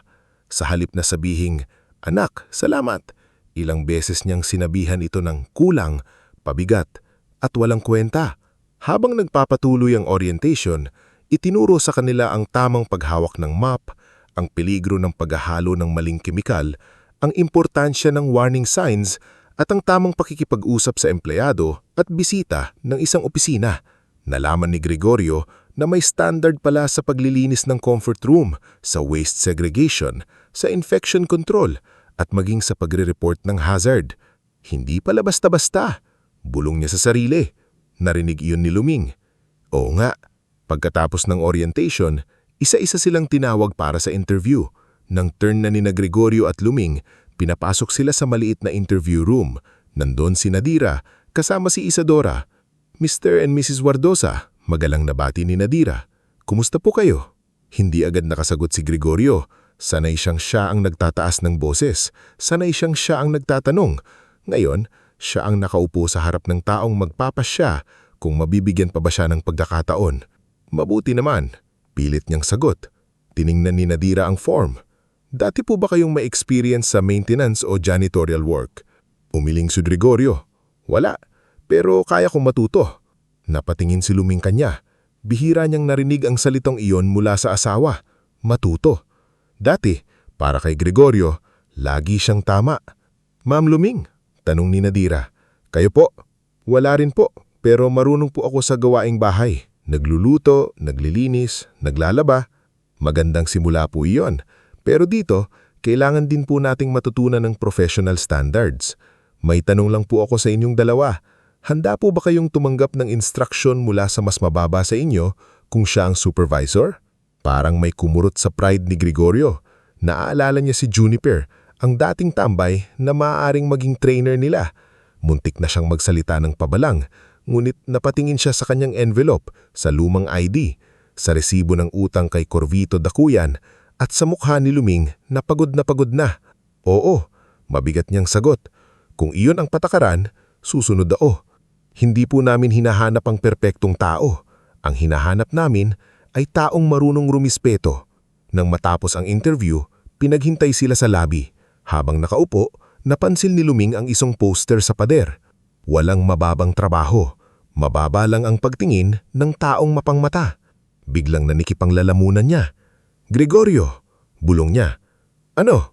Wala lang," sabi ni Luming, ngunit sa loob-loob niya, hindi niya maalis ang huling isena ng anak, ang tahimik niyang pag-alis matapos nilang sigawan, matapos nilang tawaging palamunin, matapos nilang tanggihan ng gamot at pagkain na dala nito. Ilang minuto pa ang lumipas bago sila tinawag ulit. "Mr. and Mrs. Vardosa, may final approval pa po. Sa executive office po muna tayo." "Executive office?" tanong ni Gregorio. "Akala ko training center lang ito. May visiting executives po kasi ngayon mula sa main office. Routine final review lang po." Sumunod sila sa hallway na mas tahimik kaysa sa ibang bahagi ng gusali. Malinis ang sahig, may glass walls, at may mga larawang nakasabit ng mga dating trainees na ngayon ay regular employees na. May larawan ni Rowena sa isang community program, may larawan ni Pablito sa maintenance safety workshop, at may group photo ng mga staff. Hindi nila napansin na sa dulo ng hallway nakasabit ang maliit na plaque. Founder, Elian Vardosa. Dahil sa kaba, diretso lang silang nakatingin sa sahig. Huminto sila sa harap ng malaking pinto. Kumatok si Isadora. "Sir, nandito na po ang final applicants." Mula sa loob, isang kalmadong boses ang sumagot. "Papasukin mo." Parang pamilyar ang boses, ngunit hindi agad iyon naisip ni na Gregorio at Luming. Pagbukas ng pinto, malamig na hangin mula sa aircon ang sumalubong sa kanila. Malawak ang opisina ngunit hindi magarbo. May mesa, bookshelf, ilang halaman, at sa gitna ay isang malaking desk. Nandoon sina Iliana Serapin, Brando Kilatan, Attorney Melkira Sondiego at Nadira na sumunod pala sa likod nila. At sa likod ng mesa, nakaupo ang lalaking akala nila ay bumalik sa San Rosario dahil walang marating, si Elian Vardosa. Tahimik siyang nakatingin sa kanila. Suot niya ang simpleng barong, hindi marangya, hindi palamuti ang dating. Sa kanyang kaliwang pulso ay ang lumang relo ni Brando. Sa mesa niya ay may folder na may pangalan ni na Gregorio at Luming. Napatigil si Luming sa paghinga. "Elian," halos pabulong niyang sabi. Si Gregorio naman ay nanigas. Ang mukha niyang laging tigas ay biglang nawalan ng kulay. Hindi niya alam kung uupo, tatayo, magsasalita o tatalikod. Si Doriven wala roon. Ngulit parang naririnig pa rin ni Gregorio ang huling halakhak ng anak niyang paborito. Parang bumalik sa tenga niya ang sariling boses. "Lumayas ka dito, palamunin ka lang namin." Tumayo si Brando mula sa gilid. Hindi galit ang mukha nito, ngunit seryoso. "Mr. and Mrs. Vardosa, ang nasa harap ninyo ay si Elian Vardosa, founder at CEO ng Maravion Works." Napahawak si Luming sa upuan. "CEO?" Hindi sumagot agad si Elian. Pinagmasdan niya ang dalawang taong minsang pinakamalaking dahilan ng kanyang luha. Ang amang itinuring siyang pabigat, ang inang pinili ang kapatid niyang mapanlinlang kaysa sa kanyang tahimik na sakripisyo. Ngunit nang magsalita siya, walang sigaw. "Ma, Tay, umupo po kayo." Hindi sila agad gumalaw. "Anak," nabigkas ni Luming, ngunit naputol din na parang ngayon lang siyang ulit natutunang gamitin ang salitang iyon. Napatingin si Elian sa kanya. Hindi niya ipinakita kung gaano kasakit marinig iyon matapos ang napakaraming taon. Dito po sa opisina, lahat ng aplikante ay inuupuan ng interview. Walang kailangang tumayo sa hiya. Dahan-dahang umupo si Luming. Si Gregorio naman ay halos bumagsak sa upuan, hindi dahil sa tuhod, kundi dahil sa bigat ng katotohanan. "Elian," garalgal ang boses ni Gregorio. Ikaw ang may-ari nito." "Opo." "Pero paano?" Bahagyang tumingin si Elian sa bintana. Nagsimula po sa likod ng print shop. 3 sirang motor, isang lumang mesa, ilang taong gutom, utang at pagod. Tapos maraming taong naniwala. Napatingin si Luming kay na Iliana at Brando. Doon niya naunawaan na may ibang taong ginawa ang dapat sana'y ginawa nila, ang maniwala kay Elian. Napalunok si Gregorio. Nung pumunta ka sa bahay, bumisita po ako, putol ni Elian. Mahinahon pa rin. Hindi para manumbat, hindi para magyabang. Bumisita ako dahil nabalitaan kong may sakit kayo. Napatakip si Luming sa bibig. Yung gamot. Para kay tatay yun. Nanginginig ang kamay ni Gregorio. Sa dami ng masasakit na ginawa niya, yun ang unang beses na tila wala siyang mahanap na palusot. Ako, nagsimula siya nung naputol. Akala niyo po, bumalik ako para makitira. Akala niyo po, wala akong narating. Walang sumagot. Hindi nagsalita si Elian ng ilang sandali. Hinayaan niyang maramdaman nila ang bigat ng katahimikan. Hindi katahimikang puno ng paghihigante, kundi katahimikang humihingi ng pagharap sa katotohanan. Tay, sabi niya sa wakas, matagal kong hinintay na makita niyo ako. Hindi bilang mayaman, hindi bilang CEO, bilang anak lang. Napayuko si Gregorio. Pero nung bata ako, kahit anong gawin ko, kulang pa rin. Kapag nagtrabaho ako, kulang. Kapag nag-aral ako, gastos. Kapag nanahimik ako, walang ambag. Kapag nangarap ako, mayabang. Umiiyak na si Luming. Hindi na niya napigilan. Elian, patawarin mo ako. Hindi ko alam kung bakit naging ganun ako. Siguro dahil natakot ako sa hirap. Siguro dahil mas madali kang sisihin kasi hindi ka lumalaban. Hindi dahilan ng hirap para saktan ng anak. Mahinang sagot ni Elian. Tumanggi si Luming. Humahagulhol. Alam ko na ngayon. Si Gregorio, na buong buhay ay itinuring na kahinaan ng pag-iyak, ay napayuko ng tuluyan. May luhang pumatak sa kanyang kamay. Nainggit ako sa iyo. Mabigat niyang amin. Napatingin si Luming sa kanya. Maging si Elian ay natigilan. Bata ka pa lang, nakikita ko ng iba ka, sabi ni Gregorio. Mas matalino ka, mas matyaga, mas malayo ang tingin mo kaysa sa akin.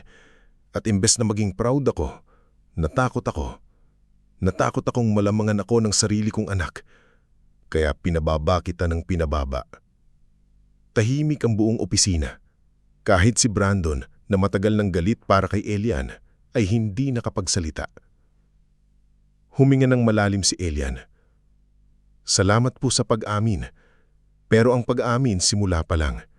Hindi ibig sabihin noon ay biglang mabuburahang lahat. Oo, mahinang sabi ni Gregorio. Alam ko, kung nandito kayo para magtrabaho, dadaan kayo sa proseso tulad ng lahat. Walang espesyal na trato, walang shortcut dahil magulang ko kayo. Mabilis na tumanggo si Luming. Tatanggapin namin. Kung papasa kayo, magkakaroon kayo ng trabaho. Kung hindi, tutulungan kayong mag-training ulit. Pero kailangan niyong matutong rumispeto. Sa supervisor, sa kapwa janitor, sa guard, sa messenger, sa lahat. Oo, sagot ni Gregorio, halos pabulong. Matututo ako. Si Doriven, tanong ni Luming, may takot sa boses. Pwede rin ba siyang... Hindi muna, sagot ni Elian, hindi malamig. Ngunit matatag. May mga taong niloko si Doriven. Kailangan muna niyang harapin iyon. Ate Melkira can help arrange mediation, pero hindi ko siya bibigyan ng trabaho para takasan ng pananagutan. Napayuko si Luming, ngunit hindi na siya tumutol. Marahil sa unang pagkakataon, naintindihan niyang ang pagmamahal sa anak ay hindi pagtatakip sa mali. Tumayo si Elian at lumapit sa kanila. Hindi siya yumakap, hindi rin siya lumuhod. Tumayo lang siya sa harap nila, bilang taong minsang dinurog, ngulit hindi naging malupit. Hindi ko kayo ipapahiya, kahit maraming pagkakataon na pwede ko sanang gawin. Pero hindi ko rin kayo ililigtas sa bunga ng mga pinili ninyo. Kung gusto niyong magsimula ulit, magsisimula kayo ng tama. Tinakpan ni Luming ang muka at umiyak. Si Gregorio ay yumuko ng malalim, hindi bilang ama na nagpapataas ng boses, kundi bilang taong unang beses tumanggap na nagkamali siya. Sa labas ng opisina, patuloy ang trabaho ng Marabion Works. May trainee na natutong humawak ng map lang tama. May aplikanteng unang beses nakaramdam na hindi siya minamaliit. May staff na bumabati ng magalang sa bawat pumapasok. At sa loob ng executive office, nagsimula ang isang bagay na mas mahirap kaysa tagumpay. Ang mabagal at masakit na proseso ng pananagutan, pagpapakumbaba at posibilidad ng pagbabago. Bago tayo mag-umpisa sa huling parte ng ating istorya, i-comment mo naman kung tagasahan ka at anong oras ka nanonood ngayon. Dahil dito sa pagtatapos ng kwento, makikita natin na ang kapatawaran ay hindi laging mabilis, hindi laging may yakap agad, at hindi laging nakakalimot. Minsan, ang tunay na kapatawaran ay nagsisimula sa araw-araw na pagpili ng pagbabago. Kahit mabagal, kahit masakit, at kahit maraming sugat ang kailangang harapin, bago tuluyang gumaan ang puso. Lumipas ang 1 taon mula nang nakita ni Gregorio at Luming Bardosa si Elian sa loob ng executive office ng Marabion Works. 1 taon mula nang bumagsak ang kanilang yabang sa harap ng katotohanang ang anak na tinawag nilang palamunin, ay siya palang nagtatag ng kumpanyang ngayon ay inaaklayan nila para mabuhay. Hindi naging madali ang sumunod na mga buwan. Hindi sila agad naging malapit. Hindi rin biglang naging masaya ang lahat na parang walang nangyaring panlalait, pagpapalayas at paglimot. May mga umagang tahimik lang silang magkakasulubong sa training center. Si Elian papuntang meeting room. Sina Gregorio at Luming naman ay nakasuot ng uniforme ng maintenance staff. May mga sandaling gusto sanang bumati ni Luming, pero napipigilan siya ng hiya. May mga pagkakataong gusto sanang tanungin ni Gregorio kung kumain na ba ang anak, ngulit naiipit sa lalamunan niya ang mga salitang matagal niyang ipinagkait. Sa unang linggo ng training, si Gregorio ang pinakamahirap turuan. Hindi dahil mahina siya, kundi dahil matagal siyang bumuhay na laging iniisip na tama siya. Kapag pinaliliwanagan siya ni Juniper Valmores, ang dating tambay na ngayoy isa na ring junior supervisor, minsan ay kumikirot ang pride niya. Tatay Gregorio, sabi ni Juniper isang umaga habang hawak ang checklist, hindi po pwedeng haluan ng bleach ang ibang chemical. Delikado sa baga. Napakunot ng noo ni Gregorio. Noong panahon namin, kahit ano ginagamit sa paglilinis. Magalang pa rin si Juniper. Opo, pero dito po may safety standard. Ayaw po namin may maaksidente. Muntik nang sumagot siya ng pabalang. Ngulit nakita niya sa salamin ng bintana ang sarili. Matandang lalaking nakasuot ng simpleng uniforme, hawak ng basahan, at tinuturuan ng binatang minsan ay malamang na hinusgahan din ng ibang tao. Napabuntong hinga siya. Sige, mahinang sabi niya. Ituro mo ulit. Napatingin si Juniper sa kanya. Halatang nagulat. Pagkatapos ay gumiti ito. Opo, Tatay Gregorio.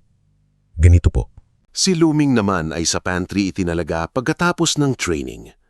Tunggulin niyang panatilihing malinis ang maliit na kainan ng trainees at maghanda ng kape o tubig kapag may orientation. Dati, kapag may mahirap na lumalapit sa kanya, mabilis siyang manghusga.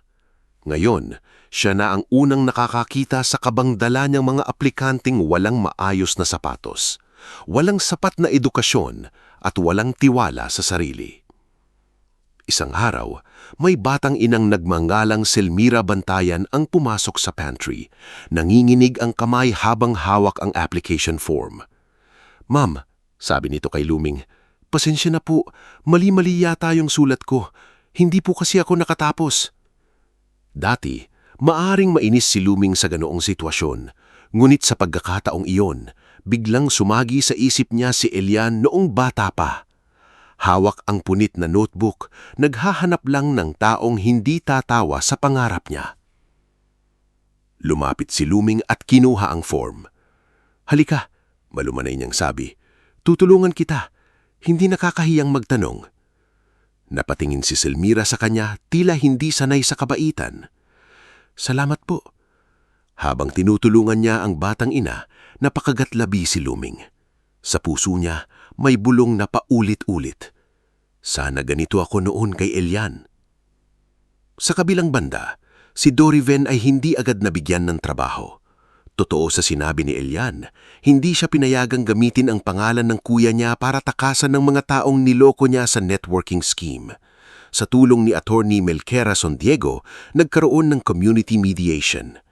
Isa-isang humarap si Doriven sa mga taong nangutang, naniwala at nasaktan dahil sa kanyang maling pangako.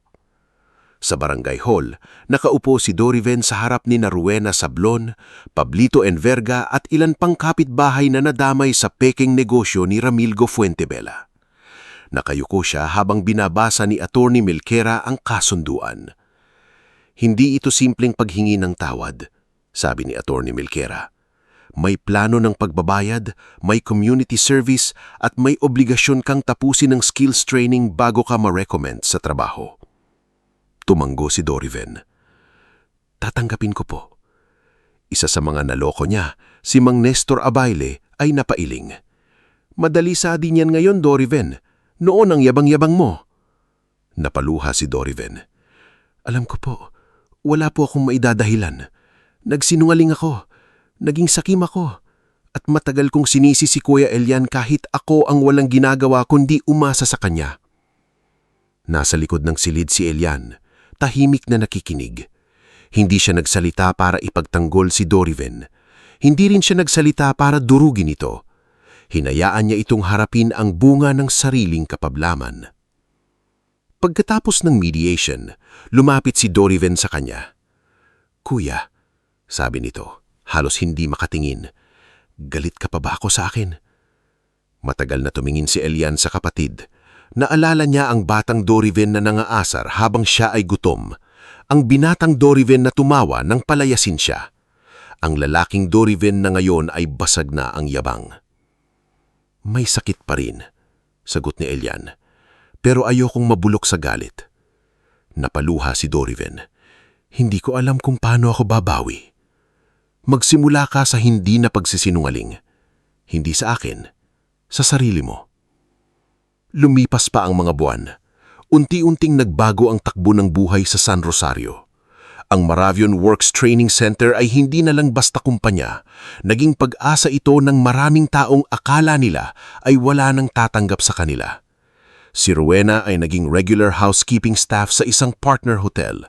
Si Pablito ay naging maintenance assistant sa isang malaking warehouse. Si Juniper ay na-promote bilang senior trainer matapos mapatunayang mahusay siyang magturo at umintindi ng kapwa. Sina Gregorio at Luming ay nanatili sa training center bilang regular staff. Hindi sila pinaboran ni Elian at iyon ang naging pinakamahalagang leksyon sa kanila. Natutunan nilang pumasok ng oras, sumunod sa supervisor, magsuot ng tamang protective gear at magsalita ng may respeto kahit pagod. Isang hapon, nakita ni Elian si Gregorio sa hallway. May hawak itong map at wet floor sign. Lumapit siya nito ng dahan-dahan. "Elian," tawag ni Gregorio. Huminto si Elian. "Tay?" Saglit na natigilan si Gregorio sa salitang iyon. Hindi niya alam kung gaano katagal niyang hindi narinig yon ng walang takot o bigat. "Kumain ka na ba?" tanong niya. Garalgal ang boses. Simpleng tanong lamang iyon, ngunit para kay Elian, para itong pinto na matagal nang nakakandado at ngayon ay bahagyang bumukas. "Opo," sagot niya. "Kayo po?" Tumanggo si Gregorio. "Oo, nagbaon si Luming ng gulay. Kung gusto mo, may sobra." Hindi agad sumagot si Elian. Sa isip niya, bumalik ang batang siya na nanghihingi ng kanin at walang natanggap. Ngayon ang amang iyon mismo ang nag-aalok ng pagkain. "Sige po," mahinang sabi niya. "Mamaya po, titikman ko." Hindi iyon malaking esena. Walang yakapan, walang malakas na iyakan. pero para sa kanilang dalawa, iyon ay isang hakbang. Samantala, lumawak pa ang Moravian Works. Sa tulong ni Iliana, naging maayos ang financial foundation ng kumpanya. Si Brando ay naging full partner sa operations at ang dating biro niyang kunin mo kung taga-ayos ng motor sa kumpanya mo ay nauwi sa pagiging isa sa pinakamahalagang haligi ng negosyo. Si Nadira naman ay naging director ng Worker Welfare Program sa buong network ng Moravian at siya ang laging hinahanap ng mga empleyadong nangangailangan ng payo. Isang gabi, ginanap ang unang Moravian Scholars Night sa main office sa Maynila. Inimbitahan si Ma'am Tersila Mavien, ang gurong unang naniwala kay Ilian. Nandoon din si Mang Orestes Laksamana, suot ang lumang barong na matagal na niyang iningatan, at si Aling Benilda Cordero, na pilit pinipigilan ng luha habang pinapanood si Ilian sa entablado. Sa harap ng maraming scholars at trainees, nagsalita si Ilian. Noong bata ako, akala ko ang pinakamalaking pangarap ay ang makaalis sa lugar na nanakit sa akin. Pero habang tumatanda ako, naintindihan ko na mas malaki palang pangarap ang makabalik ng hindi dala ang paghihinggiti, kundi dala ang oportunidad. Tahimik ang buong bulwagan. Tinuturuan tayo ng hirap na maging matatag. Pero sana, huwag nating hayaan na turuan tayo nitong maging malupit. Kung may isang taong naniwala sa akin noon, iyon ang dahilan kung bakit nandito ako ngayon. Kaya ang trabaho natin sa Moravian ay maging ganoong tao para sa iba. Sa harap, umiiyak si Ma'am Tersila. Hinawakan ni Mang Orestes ang balikat ni Aling Benilda na halos hindi na mapigilan ng hikbi. Ngunit habang lumalawak ang magandang balita tungkol sa Moravian, may isang lumang kaaway na muling sumubok manira. Si Celestino Arvanes, ang investor na minsang namtangkang agawin ang sistema ni Ilian, ay hindi pa ring natanggap na nabigo siya. Dahil bumabagsak na ang sariling niyang negosyo, sinubukan niyang hilahin pababa ang Moravian. Naglabas siya ng baluktot na balita sa isang maliit na online page. CEO ng Moravian ginamit ang sariling magulang bilang janitor para magmukhang bayani. Mabilis kumalat ang post, may mga naniwala, may nagtanong at may ilang dating kakilala sa San Rosario na nagsimulang mag-usisa. Nang malaman nito ni Iliana, agad siyang pumasok sa opisina ni Ilian. Ilian, kailangan nating sagutin ito. Binasa ni Ilian ang post. Hindi siya nagalit. Napagod lang siya sa ideyang may mga taong gagamitin kahit ang sugat ng pamilya para sa sariling interes. Tatawag tayo ng press conference, sabi niya. Kinabukasan, sa harap ng media, empleyado, trainees at ilang community leaders, tumayo si Ilian. Kasama niya sina Iliana, Brando, Nadira, Attorney Melkira at sa isang gilid, sina Gregorio, Luming at Doriven. Nagsalita muna si Ilian. Hindi ko itinago na ang mga magulang ko ay nagtatrabaho sa Moravian. Hindi ko rin ito ginamit para magpabango ng pangalan. Dito sa kumpanya, ang bawat tao ay dumadaan sa proseso. Kahit kadugo ko, walang espesyal na pabor. May ilang reporter na nagtanong tungkol sa nakaraan nila. Bago sumagot si Ilian, biglang humakbang pasulong si Gregorio. Ako ang magsasalita, sabi nito. Nagulat si Ilian, ngunit hindi niya pinigilan ng ama. Humawak si Gregorio sa mikropono. Nanginginig ang kamay niya, ngunit malinaw ang boses. Totoo, janitor ako ngayon sa Moravian, at hindi yon kahihiyan. Ang kahihiyan ay noong minata ko ang trabahong ito. Ang kahihiyan ay noong minata ko ang sarili kong anak dahil hindi ko kayang tanggapin na mas mabuti siyang tao kaysa sa akin. Tahimik ang lahat. Hindi kami ginamit ni Ilian. Dagdag ni Luming, luluha. Kami ang nanakit sa kanya. Kami ang nagtaboy. At nung wala na kaming malapitan, hindi niya kami pinahiya. Hindi niya kami ginantihan. Binigyan niya kami ng patas na pagkakataon. Hindi bilang magulang niya, kundi bilang taong kailangang magsimula ulit. Sumunod si Doriven. Ako rin po, marami akong niloko. Hindi ako prinotektahan ni Kuya para makatakas. Pinaharap ako sa pananagutan. At yun ang unang tunay na tulong na natanggap ko. Sa likod, si Celestino ay nanunood sa livestream, napuputla. Ang inakala niyang eskandalo ay naging patunay ng prinsipyo ng Moravian. Handil na masira, mas lalong lumakas ang tiwala ng publiko sa kumpanya. Ilang buwan pagkatapos noon, natupad ang pinakamahalagang proyekto ni Ilian sa San Rosario, ang pagbubukas ng Vardosa Learning and Work Center sa dating bakanteng lote malapit sa Reles. Hindi iyon ipinangalan sa sarili niya para magyabang, kundi bilang paalala na kahit ang apelidong minsang puno ng sugat ay maaaring magkaroon ng bagong kahulugan. Sa araw ng pagbubukas ay maliwanag ang umaga. May mga upuan na kahilera, may simpleng entablado, at sa likod ay makikita ang lumang poste ng ilaw kung saan minsang nagbasa si Ilian ng libro habang gutom. Nandoon din sina Ma'am Tersila, Aling Benilda, Mang Orestes, Dr. Lazaro Quindel, Attorney Melkira, Iliana, Brando, Nadira, Juniper, Rowena, Pablito at marami pang dating trainees na ngayon ay may trabaho na. Sina Gregorio at Luming ay nakasuot ng malinis na uniform. Hindi sila nasa harap bilang bisita de honor. Nasa gilid sila, tumutulong mag-ayos ng upuan at abot ng tubig sa mga dumalo. Ngulit sa bawat kilos nila, makikita ang payapang pagtanggap. Wala nang dating taas noo, wala na ring pagtatago sa hiya. Nandoon lang ng tahimik na pagnanais bumawi sa paraang kaya nila. Bago magsimula ang programa, lumapit si Luming kay Ilian.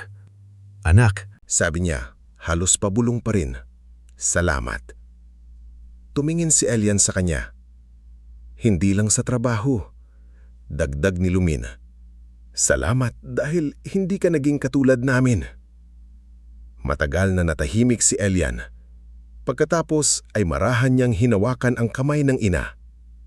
"Hindi pa po tayo ayos sa lahat," sabi niya ng totoo. "Pero nagsisimula na tayo." Tumanggo si Yuming, luwaan ngunit nakangiti. "Sapat na muna iyon." Sa entablado, nagsalita si Elian sa harap ng mga batang scholars at mga bagong aplikante.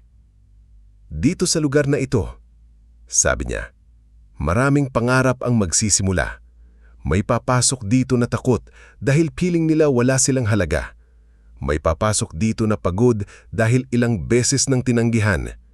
May papasok dito na tulad ko noon, batang iniisip na baka hindi siya pinili ng mundo." Huminga siya ng malalim. Sa di kalayuan, nakita niya si Aling Penilda na umiiyak, si Ma'am Tersila na nakangiti, at si Brando na hawak ang sariling lumang relo na kapareho ng alaala nila noong kabataan. "Pero tandaan ninyo," patuloy ni Elian, "hindi laging pamilya ang unang nagbibigay sa atin ng tahanan. Minsan, tayo mismo ang kailangang gumawa nito, sa tulong ng mga taong marunong maniwala. At kapag dumating ang araw na kaya na nating tumayo, sana huwag nating gamitin ang lakas para manakit. Gamitin natin ito para may iba na hindi na kailangang dumaan sa sakit na dinaanan natin." Malakas ang palakpakan. Hindi ito palakpak ng paghanga lang. Palakpak ito ng mga taong nakaramdam na may puwang sila sa mundong madalas magsara ng pinto. Pagkatapos ng programa, nagkaroon ng simpleng salusalo. Walang mamahaling pagkain, pansit, tinapay, kape at juice. Ngunit para kay Elian, iyon ang pinakamasarap na handaan sa lahat. Umupo siya sa isang mesa kasama sina Gregorio, Luming, Doriven, Aling Benilda, Ma'am Tersila, Brando, Iliana at Mang Orestes. Sa unang pagkakataon, hindi puno ng sigawan ang mesa na nasa harap niya. Walang nanlalait. Walang nag-aagawan ng halaga. Walang batang gutom na pinapanood lang kumain ng iba. Kumuha si Gregorio ng plato at nilagyan ng pansit. Iniabot niya iyon kay Elian. "Anak," sabi niya, mababa ang boses, "kumain ka pa." Tinanggap ni Elian ang plato. Simple lang iyon, ngunit sa puso niya, parang isang mahabang panahong sugat ang bahagyang huminga. "Salamat, Tay." Hindi pa perpekto ang pamilya nila. Marami pa ring kailangang pag-usapan. Marami pa ring alaala ang masakit kapag bumabaik. Ngunit sa araw na iyon, hindi na sila nakatayo sa dating bahay na puno ng galit. Nasa isang bagong lugar sila. Isang lugar na itinayo mula sa luha, pawis, pagkakamali, pananagutan at pag-asang kahit ang pinakamalalim na sugat ay maaaring matutong humilom. Sa huling bahagi ng araw, nang unti-unti nang umuuwi ang mga tao, naiwan si Elian sa tapat ng center. Hawak niya ang lumang relo ni Brando. Umaandar pa rin ito. Sa likod niya ay ang gusaling puno ng ilaw. Sa harap niya ay ang reles na minsang naging saksi sa kanyang gutom at pag-iisa. Lumapit si Brando at tumayo sa tabi niya. "Pre," sabi nito, "naaalala mo nung sinabi kong kunin mo akong taga-ayos ng motor kapag CEO ka na?" Napatawa si Elian. "Oo, hindi ko akalaing seryoso ka. Hindi ko rin akalain aabot tayo rito." Tumingin si Elian sa mga batang scholars na nagliligpit ng upuan habang nagtatawanan. Isa sa kanila ay may bitbit na lumang notebook, halos kapareho ng notebook niya noon. "Hindi pa tapos," sabi ni Elian. "Marami pa tayong tutulungan." Tumanggo si Brando. "Pero ngayon, pwede ka nang huminga." Sa unang pagkakataon matapos ang napakaraming taon, huminga ng malalim si Elian nang walang bigat sa dibdib. Hindi dahil nabura ang nakaraan, kundi dahil hindi na siya nakakulong dito. Ang batang minsang pinalayas, minsang tinawag na palamunin, at minsang hindi pinili ng sariling pamilya ay hindi lang naging CEO. Naging tagapagtayo siya ng tahanan para sa mga taong walang mapuntahan. At sa huli, natutunan niyang ang pinakamagandang paghihigante ay hindi ang pabagsakin ang nanakit sa iyo, kundi ang manatiling mabuti habang umaangat. Hanggang ang liwanag na dala mo ay maging daan para pati ang minsang naligaw ay matutong magbago.